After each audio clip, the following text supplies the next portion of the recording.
Well, hello, this is Charlie in Boulder, continuing our journey. I think this is a really interesting standalone module. Hope you like it. This kind of odd figure in the background is about social context. The social context field I've talked about earlier, and I think this is a fun piece. It's episode 12 if you're following along. And again, I think it stands alone okay, and I think altogether things going to make more sense. So let's go ahead here. Looking deeper,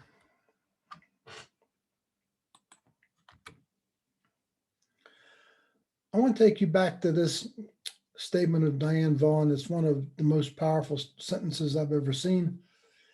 It is unfortunate that the sociological explanation is the correct one, as these invisible forces elude remedy. Again, it's from her book, The Challenger Launch Decision.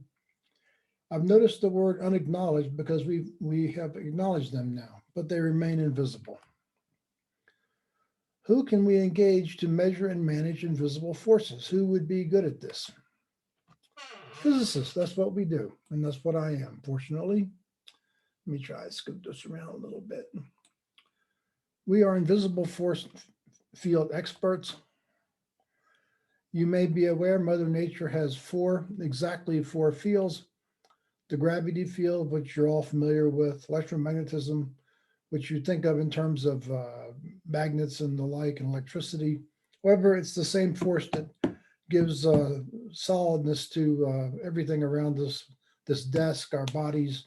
These are minor imbalances in electromagnetic fields that hold everything together. The strong field, which holds nuclei together, probably maybe never even heard of it, much less familiar with it. And kind of even weirder, the weak field, which mediates radioactive decay. That's all Mother Nature has. And so I sometimes call the social context field a fifth field or a fifth force. I like the term field better because Mother Nature has four. By the way, there are articles in physics time to time about a fifth field, but it's not about this. It's about something else. So I'm at the University of Colorado Business School. I'm in my office. And at the time I was interested in leadership, that's where I started and moved to team building later. And one of the faculty members walked in and said, Charlie, what makes you think you can contribute to leadership, an area so many of us have studied? And questions like that, I like to think about them. So the first thing I thought of was, I'm different than any of you, frankly, in this business school anyway. I've had big jobs, pretty big jobs in the real world and done them really well. I'd say really well. Uh, I think that could be demonstrated pretty easily. And I'm a physicist. And I don't think the way you guys do. I've talked a little bit about this reasoning from first principles and the way we're trained. I haven't talked much about this, how we're trained to derive the equations that we use. Engineers read them in books, physicists have to derive them. So I'm pondering this, and a little voice spoke to me and said, it was from undergraduate days. We used to say this to each other. The right coordinate system turns an impossible problem into two really hard ones. We said it kind of jokingly, but it's absolutely true. So I thought there must be a coordinate system for social matters and leadership. At the time I was reading business books, and you know the common ones in those days, Bill Gates, Andy Grove, CEO of GE, Jack Welch. And they're all the same. They're little stories about people, things they did that they told a writer.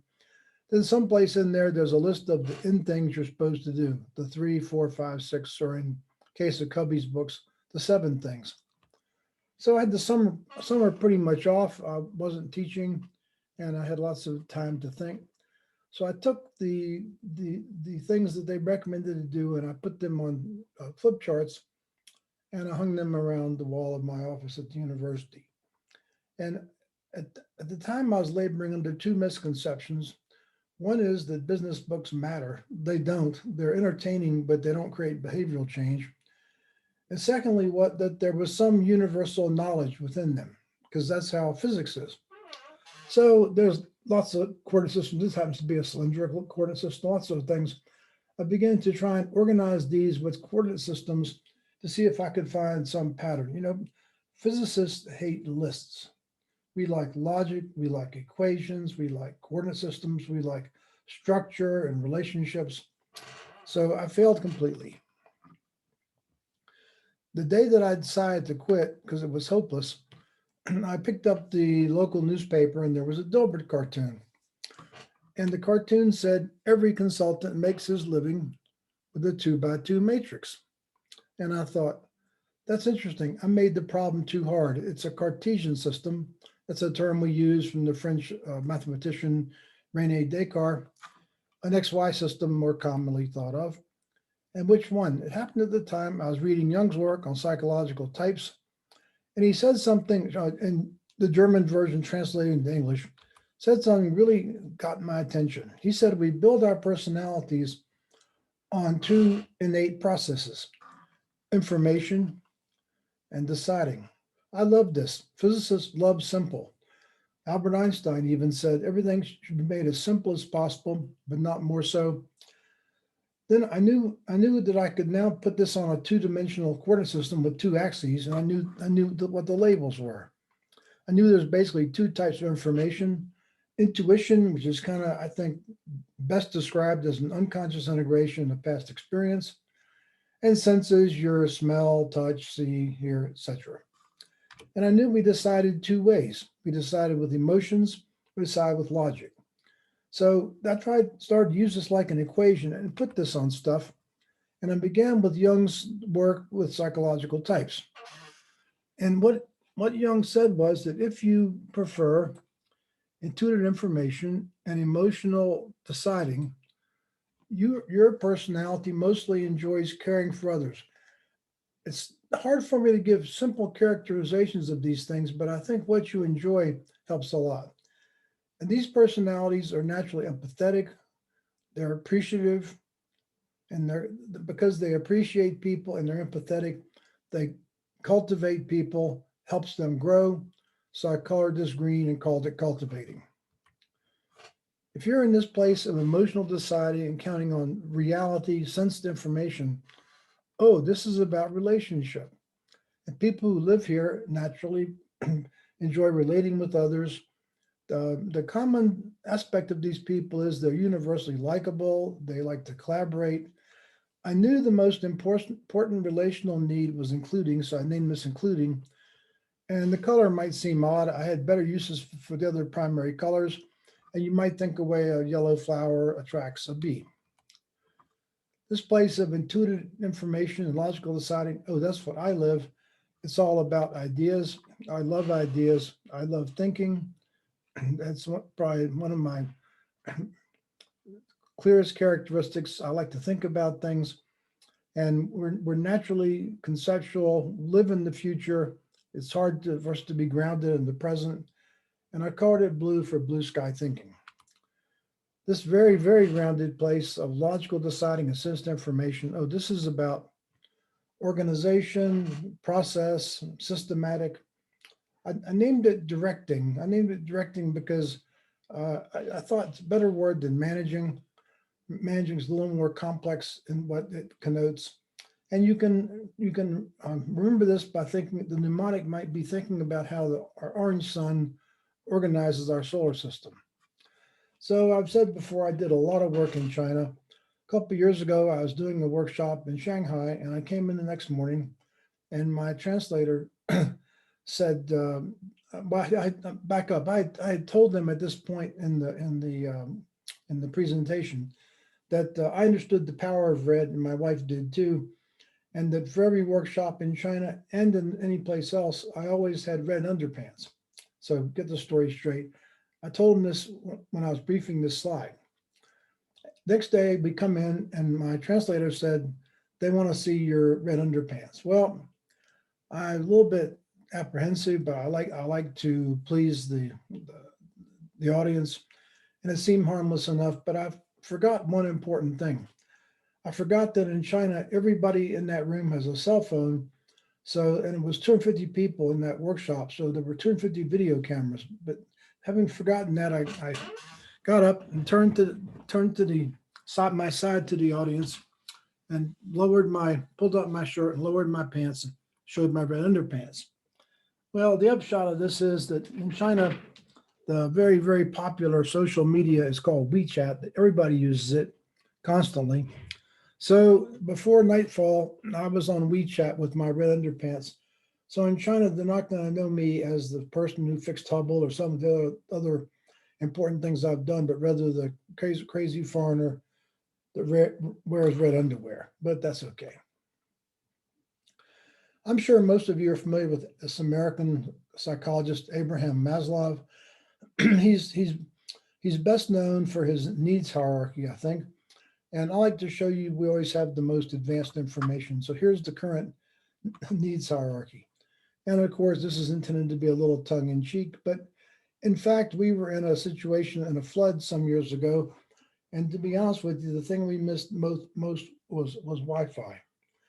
I was talking with two people from the Czech Republic in Frankfurt Hotel 3 or 4 years ago, wonderful people. And I showed them this slide and they said, no, Charlie, there's a deeper need. I said, what is it? They said, a charged battery. Then I was thinking about about 6 months ago during the highlight of the COVID crisis, and the bigger need was toilet paper. So I guess, your needs depend on what you need most at the time. That's why they're called needs.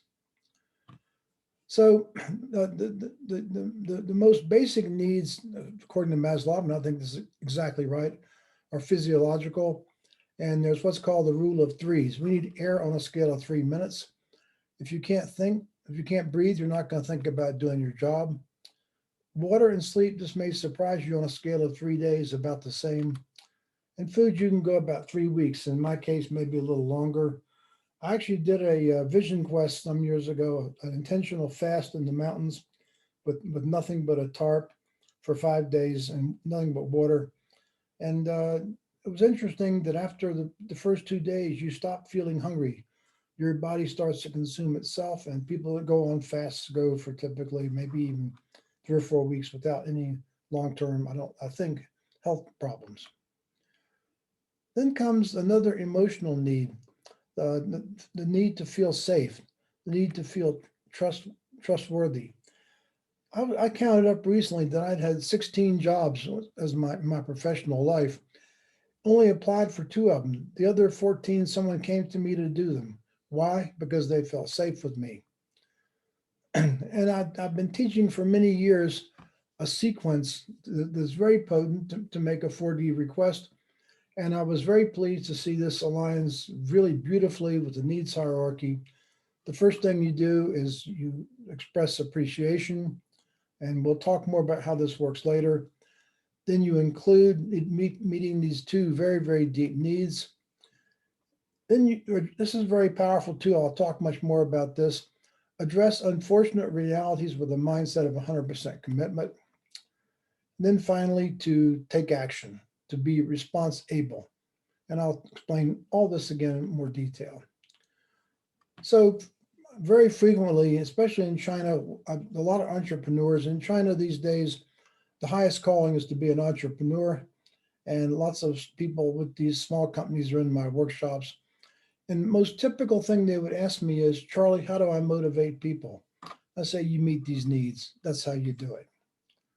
When you fail to meet these needs, everything collapses. Particularly the emotional needs, if people don't feel appreciated, they have no energy. If they don't feel included to the point of feeling excluded, they'll act out anger. And we'll again talk much more about these things. So now I'd like to go into what I think is an important idea. And we're going to leave the world of space shuttles and Hubble telescopes and the like. I want you to just think about yourself in ordinary life. Would you unconsciously and automatically modify your behaviors in each of these contexts? Giving or receiving a marriage proposal, having dinner with the fiance's family, at your bachelor or bachelorette party, or hijacked on your honeymoon. And I think if you behaved inappropriately, you'd be sanctioned. In the US, at least, if you said the wrong thing at the fiance's family dinner, you expect a kick under the table. Misbehave with the hijackers, they'd probably shoot you. So let's talk about how to observe invisible fields. I'm fond of taking an imaginary bar and giving it to somebody in the workshop and say, would you hold this for me, please? And we play along with this. Then I say, using just your hands, could you tell if the bar is magnetized? And of course they can't. So they say, no, I can't take it back. And I said, that's right. But I want you to think about how you addressed this question in grade school. You likely put a piece of paper on top of the supposed magnet, and you sprinkled iron filings and tapped the filings with some kind of a pencil or something. And after a while, you could see, as all magnetic fields are, it's a dipole field, and you can see the field lines. You can see not just the fields there, you can see its structure. So what you've done is used iron tracer particles to observe the invisible magnetic field. Now, this is a really profound and interesting point that seems trivial now, but I'll show you a little more later. Your tracer particles respond to everything that affects the magnetic field. If, for example, in addition, I had a permanent magnet out here and I was shaking it, it would also respond. So the tracer particles are going to respond to everything that affects every magnetic field that comes along, irrespective of whether it was the one you targeted to start with. How would you observe invisible social contexts? I want to take you back to our 4 examples and think about this. If I'd had even some primitive sensors on here, I could tell which social context you're in. So the answer to the question is that you observe people's behaviors. This is the really important point. The behaviors respond to everything that affects the social context field. The behaviors that we're going to measure are the core 8 of the 4D system. But for example, if the team is incompetent, it will show up in the behaviors. If the job is one they can't do, it'll show up in the behaviors. If the funding is inadequate, it'll show up in the behaviors, on and on. So the behaviors respond to everything that affects the social context field, not just the things that they're most directly measuring, like the magnetic field example. How would you pick the behaviors? Well, you'd pick behaviors that address our deepest needs, and that's exactly what we do. So to summarize, a Jungian-inspired coordinate system analyze means simplifies social context fields into 4 manageable parts, which I call dimensions. I know this is not a 4-dimensional space. I just like the word better than quadrants. That's too stale for me. The 4 dimensions that defined by this tool sequentially align very well with the needs hierarchy. Behaviors are tracer particles for social context fields, just like iron filings are tracer particles for magnetic fields. And this enables the most effective tool development ever. I'll show you more about this later, but I wanted initially to measure the efficacy of our processes. So I built online tools to measure individuals' behaviors and track their change, and team behaviors to track their change. And a discovery that was incredible was that every time a team used this tool, which is kind of like 15 minutes median time to do it, it's 10 questions about behaviors, and then an hour or so to process the results, they got on average a 4% performance improvement. To me, this is astounding. What I would have given back when I was running these big programs like, say, Hubble, to be able to 3 times a year get a 4% performance improvement, it would have been a miracle. So I took this and the average 4% number, and I took aerospace teams. I worked a lot in aerospace, and I put in the cost of the salaries, the 15 minutes to do the tool, the salaries of the whole group to analyze the report together. And I put in the costs, which is not very much of this, to buy the tool from me. I calculated a 4% improvement in performance.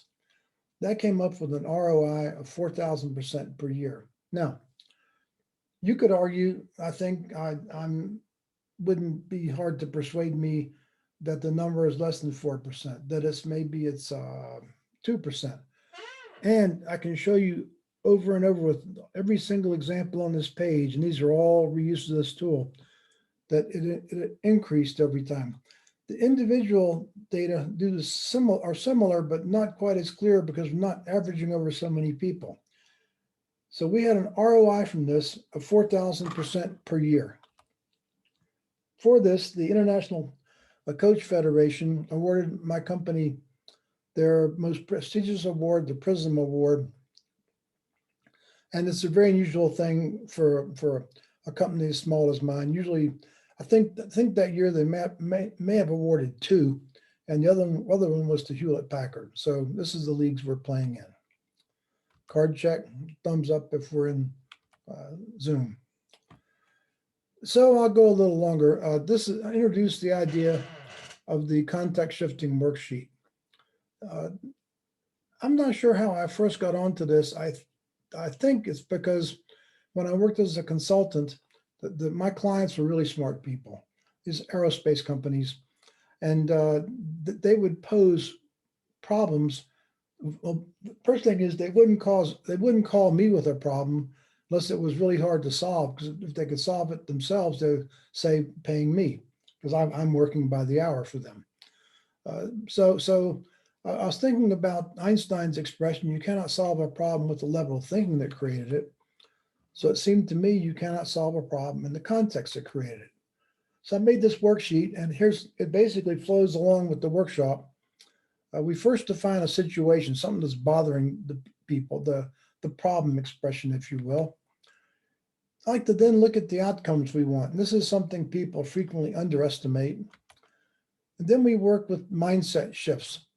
And at this time, they're always in a limiting mindset with a combination of emotions and red storylines that are being powered by these unpleasant emotions. Then shift them to green storylines. That is things that we can do. But then we express emotions that give those green storylines power. Then we go through the 8 behaviors. Then we develop action plans. A really simple thing. I do it throughout the workshop, every workshop, as I mentioned. You can read on the jacket of my book a quote from the head of proposal operations at Northrop Grumman that I helped them win billions of dollars of contract competitions. It's not true. It was probably 20 billion, and I didn't help them. They would have not have won without this. And it's very simple what I did. I used confirmation bias that I already talked about with Hubble to create a mindset in the customer with things like the context shifting worksheet to make them want to pick my client. Isn't this how the human mind works? When we know what we want, we tend to select out the information that supports this. So the James Webb Space Telescope, I'm talking to you on March 16, 2021. It should launch in October. It's a phenomenal thing. It's discussed as the successor to Hubble, but it's way more than that. It works in the microwave region. It's near infrared. And the reason for that is that the most interesting problems, I think, in astrophysics are in cosmology and the early universe, because the expansion of the universe has all the visible light that would be coming out of stars and galaxies and so forth shifted into these long wavelengths. Now, the problem with an infrared or submillimeter telescope is it's got to be cold. And the reason is, if it's warm, it's radiating at the very energies you're trying to measure. So in the case of, so that's normally done by putting a small mirror in a cryostat with, say, superfluid helium, gets it down to a few tenths of a degree above absolute zero. But this is a great big mirror. You can't do that. So what do? You put it out in deep space and you point it into dark space. You may recall from the first slide that the temperature from the Big Bang of space is 3 degrees above absolute zero. This will get into radiative equilibrium and go down to about 30 degrees of absolute zero, which is a very appropriate place. And of course, you've got to be very far away from heat sources like the sun, the moon, and the earth. And so its orbit, I believe it's 1 million miles away. It's a place called L2. It's Lagrangian point. The simplest Lagrangian point, these are places where gravity cancels out. They're not stable, but that doesn't take much energy to hold there. The simplest one would be close to the Earth, between the Earth and the Sun, at a place where the gravity of the Earth and the gravity of the Sun are the same. This one's more complicated. It's out in deep space, but it's really far away, so this will work. One of the big problems is the other side, the spacecraft, has ordinary electronics. They want to operate at room temperature. That's about 295 degrees Kelvin. How do you do this? Well, it has a 7-layer sun shield to keep this temperature gradient intact. And FYI, it's the size of a tennis court. This is a huge thing. So let's take a look at how it compares to Hubble's primary mirror. You can see the dramatic difference. And because it's cold and because it's big, it can measure the heat of one bumblebee at a distance to the moon, 240,000 miles. I've checked the calculation. It's good with a signal to noise ratio of 50. It's quite incredible. So next, when we continue, I'm going to talk about my work with the proposal team to help them create confirmation bias and win this competition. So hope that gets you interested in what's next. Thank you for listening. Please subscribe to my channel and be safe, and so long for now.